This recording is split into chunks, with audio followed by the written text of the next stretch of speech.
So I can't help but smile a little bit because Ferrari finally seems to have a car that is possibly going to do some good works in 2026. My gosh, Ferrari needs it. Hamilton needs it. The sport, I think, needs, some competition. And you know what? More on that later. The big winner,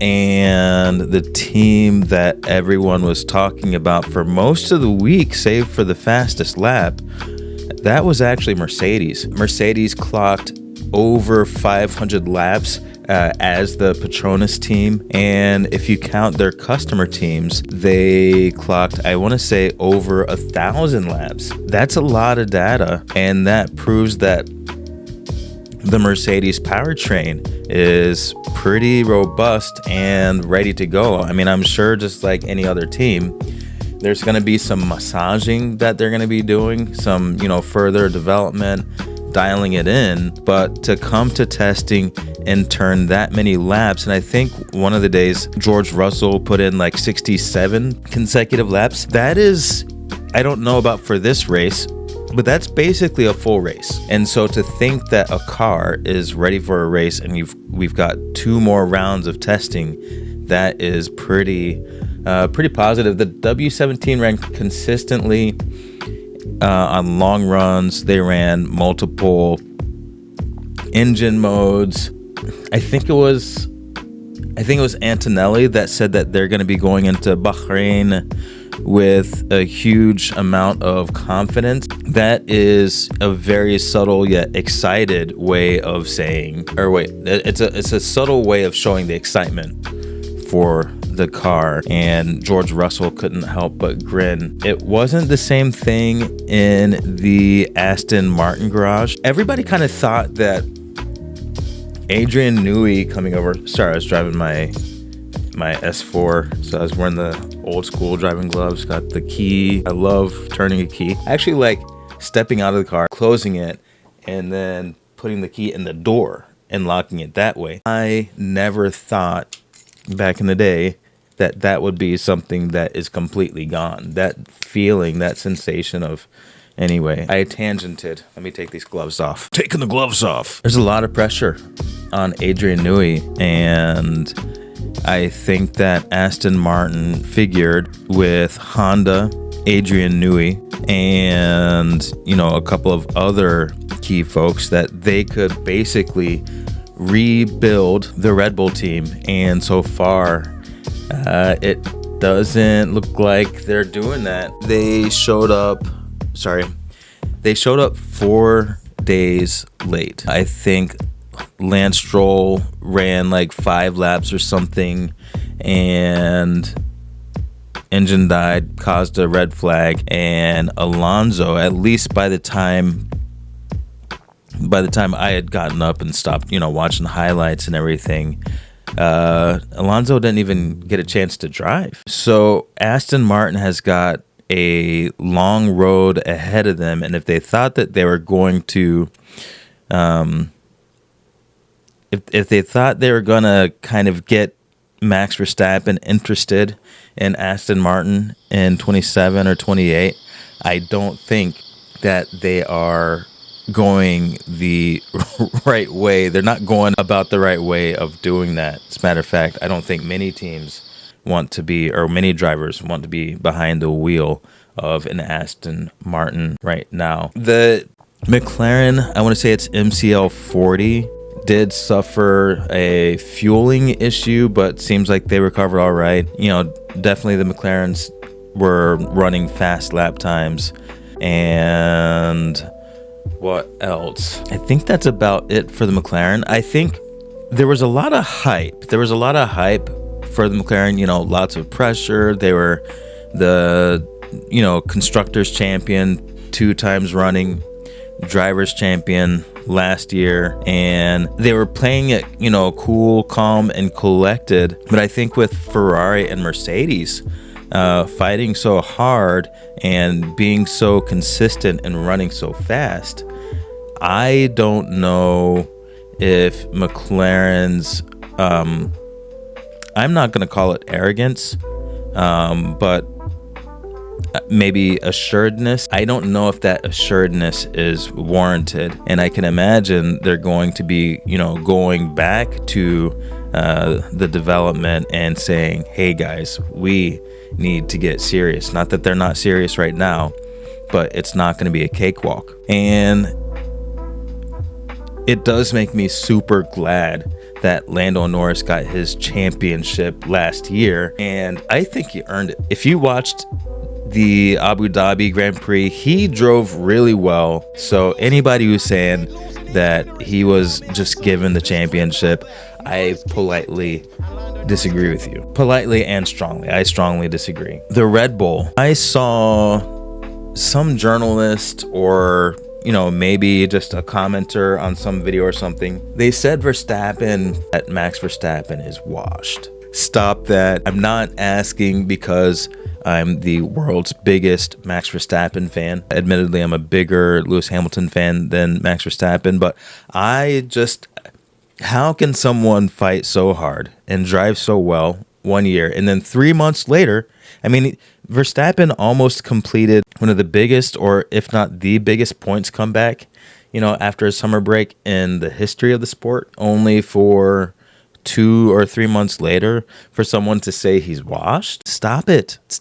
I didn't come to Lewis Hamilton's defense when people were calling him washed just because, I'm a Lewis Hamilton fanboy, nor do I come to Max Verstappen's defense against people saying he's washed because I'm a Max Verstappen fanboy. There are drivers who do end up washed. Unfortunately, I think mentally, Daniel Ricciardo had enough of the old regulations and enough with, some of the teams and whatnot. So yeah, sometimes drivers do become washed. Not Max Verstappen right now. Maybe later, like everybody will be, but not right now. So we got to give that a break. They are struggling with the tire temp, and that is with the C6, aka the super soft tire compound. And again, that's going to be that's a huge problem. Let's take, what is it? The part that I've been waiting for. The part that you've been waiting for, I'm sure. I want to talk a little bit about Ferrari. Between Ferrari and Haas, they really proved out the Ferrari power unit. And I know that there were a lot of people talking about the extra power that an 18-to-1 compression ratio would bring compared to a 16-to-1 compression ratio. But I alluded on one of my videos before that there's so much that goes into the build and performance of a Formula One car that perhaps if Ferrari is being serious, they are kind of bypassing the 18-to-1 compression because they recognize the fact that the weight of a car, the consistency and reliability of the engine,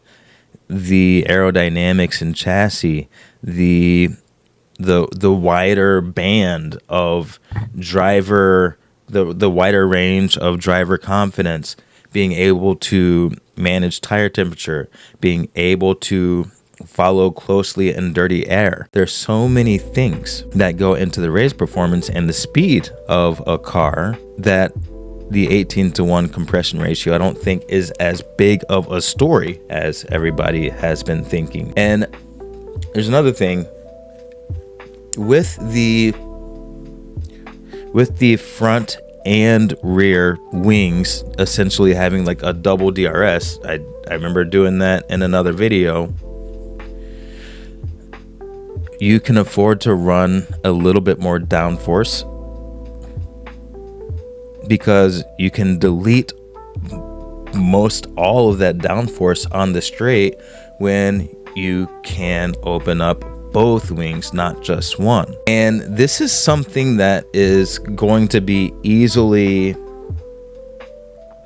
remedied by the front running teams by the time a few races come through. They might have different wings and all that kind of stuff so that they can take advantage of best of both worlds, lots of downforce in the corners and lots of slipperiness in the straights. But Ferrari, I think, did it first, and it's showing. There was a lot of kind of noise and a lot of drama, and I think it was well deserved on John Elkann toward the end of last year, when he said essentially that the drivers needed to shut up and drive. We're in a world in motorsports and in just the automotive market in general that nameplates aren't enough to keep people interested in a particular brand anymore. I remember in the 80s, 90s,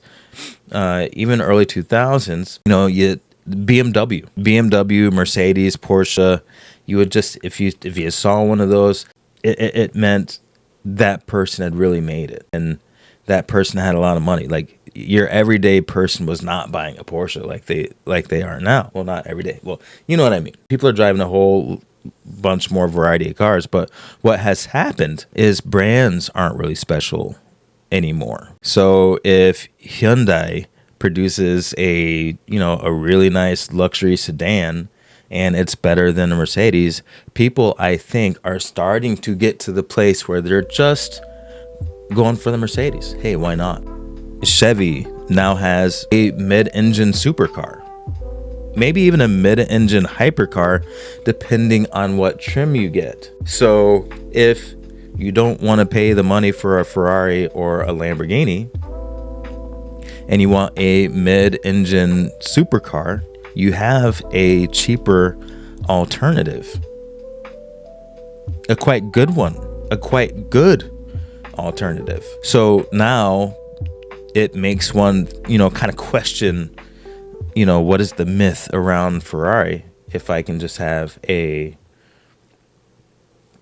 C8 Corvette? Ferrari needs this. Ferrari needs a good year, because a lot of the fans right now, they don't even know why Ferrari is storied in Formula One. It's been a long time since, Michael Schumacher. I mean, we had Kimi Räikkönen, but, since then, Ferrari has kind of looked like, mostly garbage in Formula One. So if you just got in during the Drive to Survive era or during the last regulations, all you know of Ferrari is they can't really build a Formula One car. So now couple that with the fact that you don't even have to buy a Ferrari anymore in order to get a mid-engine supercar. It leaves the door open for, well, what was the myth of Ferrari about anyway? And John Elkann got clowned for what he said. And yeah, he's just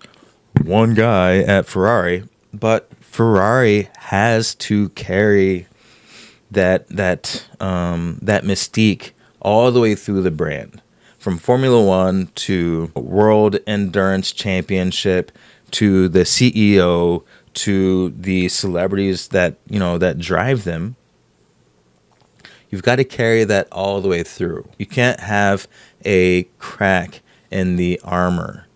And I think that John Elkann saying that about the drivers, I did a whole video about that. I kind of ranted. Saying that to the drivers, I think it was very off-brand for Ferrari. It was very undignified. And it also sounded kind of out of touch with motorsport, which is something that...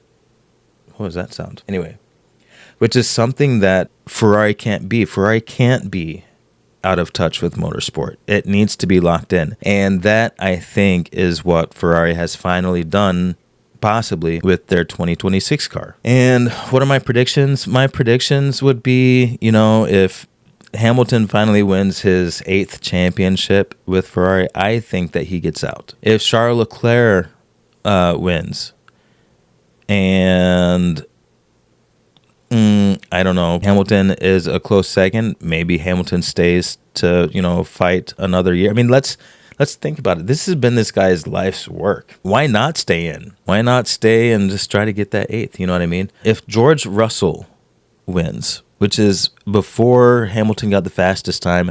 I thought that would be the case, and we've got 24 races to go. We've got testing to go. Like, knock wood that Ferrari and all these people are competitive throughout the remainder of the testing, because I want 2026 to be a really good year altogether. But anyway,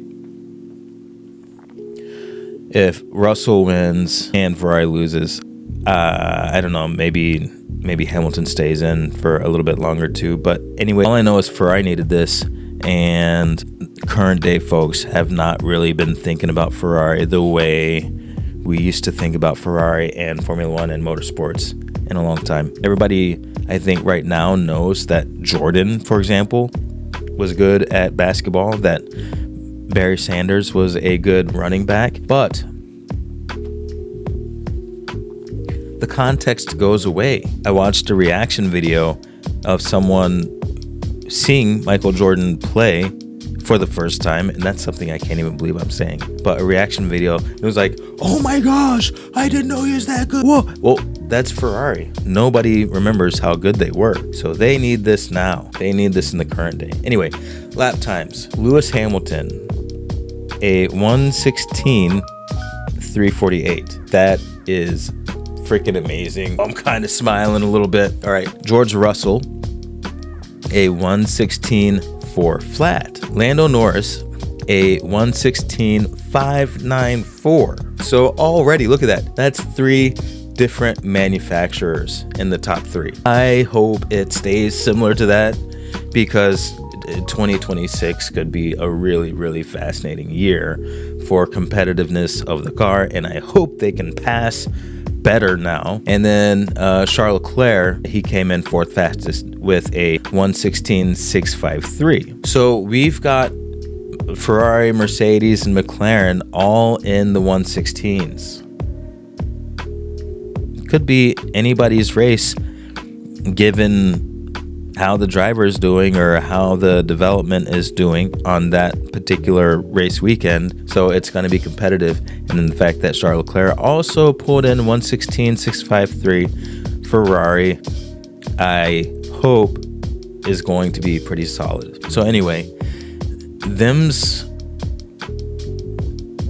my thoughts. My thoughts. Should I make this like a super long video and just put in? No, I'll save the importance of sim racing for another video. Let me know if you made it. If you made it to this point in the video, you are a G. Thank you. And if you're not subscribed at this point, you ought to subscribe, because if you stayed this long, we're rolling like that. You know what I mean? Anyway, like, comment, subscribe. Thanks for watching, as always. This has been The Petrolist. I have been Dalton, and you have been great. I will see you on Monday, maybe with some talk about sim racing. Let me know if that sounds cool to you. And yeah, I'm gonna try to scrounge up whatever Formula One scraps of news remain after that. All right, talk soon. I'm out.